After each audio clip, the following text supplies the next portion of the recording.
And we begin tonight at 6 o'clock tracking rain across central Indiana. As you know, it's been raining most of today, and it is not over yet.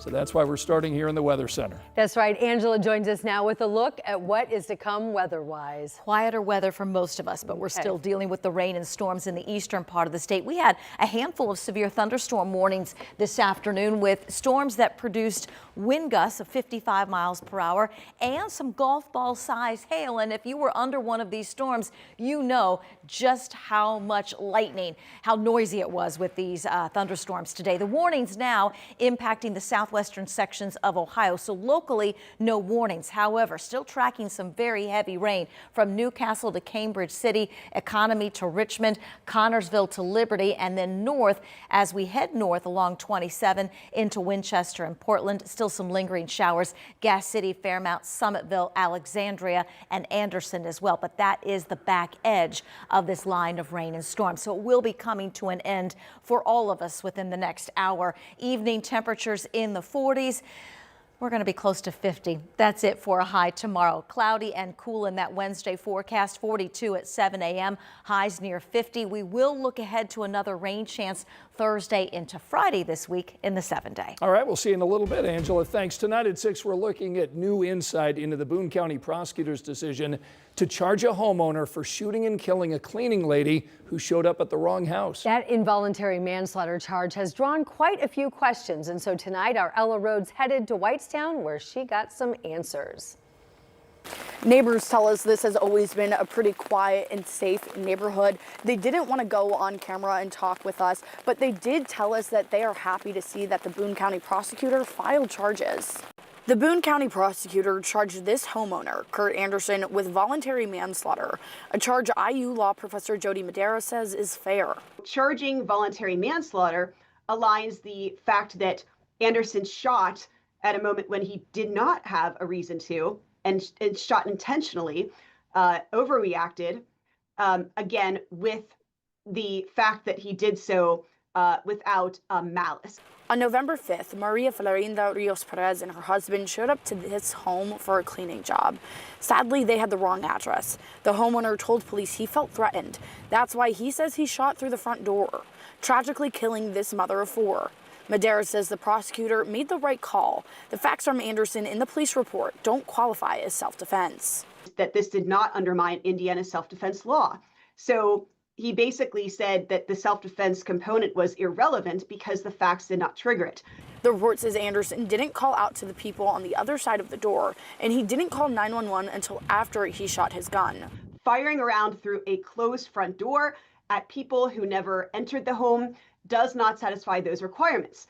Because again, people have a right to be on a porch. You could have an Amazon driver out there. The police report included the name of the cleaning company Perez worked for.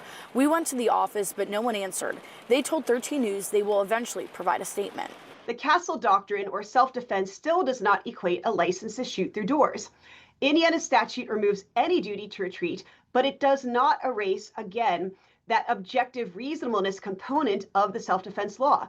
Ultimately, it comes down to the court of law to decide the verdict. Now, Anderson is scheduled for his first court appearance on Friday. In Whitestown, Ella Rhodes, 13 News. Tonight, the family of a National Guardsman killed in a crash is now accusing Indiana Senator Jim Banks of using the death of Specialist Terry Fry as a political prop. Banks posted on social media today claiming Specialist Fry's life was cut short on I-65 by an undocumented immigrant who never should have been here in the first place. Fry's family responded to the senator on behalf of Terry Fry's family. We need to make something absolutely clear. Terry's death is not a political prop. He was a son, a father, a soldier, and a deeply loved member of our family long before he was a headline. Turning the worst moment of our lives into a talking point for any political agenda is inappropriate and hurtful. The comment goes on to say, we appreciate your condolences. We do not appreciate his tragedy being weaponized. Please let our family grieve without being pulled into politics. Specialist Fry died in that crash on I-65 near Whitestown last Friday.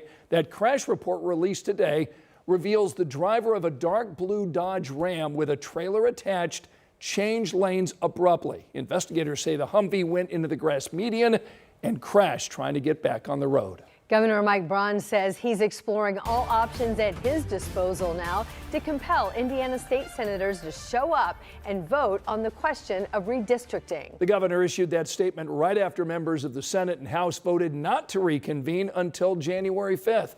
That would all but kill any chance of Indiana's congressional maps being redrawn. Our State House reporter Emily Longnecker joins us live tonight with what comes next. And Emily? Hi, Ann and Scott. Well, according to this calendar just put out by the House in the past hour and a half, the first 2 weeks of December are set aside for potential special session. And House Speaker Todd Huston said today that the issue of redistricting is not dead, that his Republican caucus in the House still supports it, and they are ready to vote on it. The question now is that if House members come back in December and vote on redistricting, does that mean that lawmakers in the Senate have to? And as you said, Governor Mike Braun issuing that statement earlier today saying that he is looking at all options to be able to make them. Now, the Senate voted 29-19 today not to reconvene until January 5th, which would make taking up the issue of redistricting at that time really difficult because of the deadlines congressional candidates face in February to file that they're running for Congress and say in what district. Senate President Pro Tem Rod Bray said Senate Republicans support Republicans holding on to control of the U.S. House in 2026, but said many did not think redistricting was the way to do that. Now, in the House, Republican House Speaker Todd Huston indicated he has not seen a proposed map yet, but says there have been talks. Huston says overall he's not in favor of mid-cycle redistricting, but until Congress decides to pass something so that every state plays by the same rules in drawing their maps, he supports Indiana lawmakers redrawing the state's congressional districts now. This is not a question of whether we join the fight. The fight is already here. The choice is whether we choose to unilaterally disengage or do we use every tool at our disposal to help win and ensure Republicans have a fair chance in the upcoming federal elections. Huston said today that he has told his members to keep the first 2 weeks of December open, and if they move forward, that a proposed map will be released. Some of the senators who have said publicly that they oppose redistricting have said that that is in part because they have not seen any map. They haven't seen any proposal. House Democrats saying today that they are cautiously optimistic that there is no path forward for redistricting. Senate Democrats saying that they are excited to turn the page and move into the 2026 legislative session. But if Governor Braun and House Speaker Todd Huston's comments mean anything, this story is far from over. It doesn't seem like anyone is turning the page yet. Ann, Scott?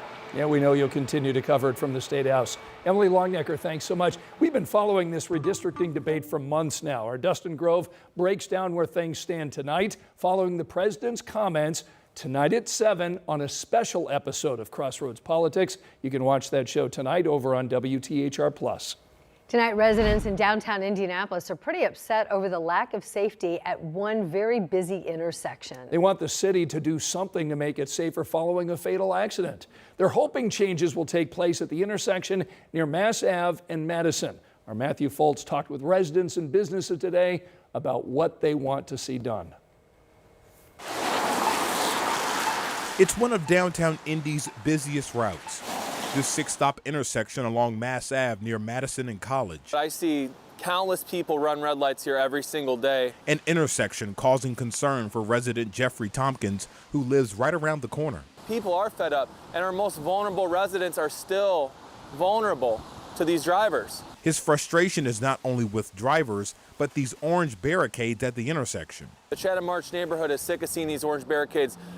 They don't look good, but also they're not working. Tompkins says the city put up the barriers after Brandon Breloved was hit and killed at the intersection by a drunk driver in March of last year. Why can we not put 5 bollards right here? How much does 5 bollards cost? How much does 5 bollards cost opposed to the cost of a human life? The intersection's gotten a lot more dangerous. Jake Butler co-owns Tomorrow Bookstore just down the block. He says he and other community members met with Indy DPW at his store last month to talk improvements. And really, we just haven't seen the solutions from the city. And the solutions being, what can we do that's fast, that's effective, and that's safer. It's why he and others are now planning a protest for this weekend with state leaders in hopes of sparking change. I would not be surprised if nothing comes out of this, then we're going to be out here with a jackhammer doing it ourselves. And that's not a threat, that's a promise. Now, Tompkins tells me that protest will happen this Sunday starting at 1 p.m. here at the intersection of St. Clair and Mass Ave. He also says they plan to honor the life of the man who was hit and killed here more than a year ago.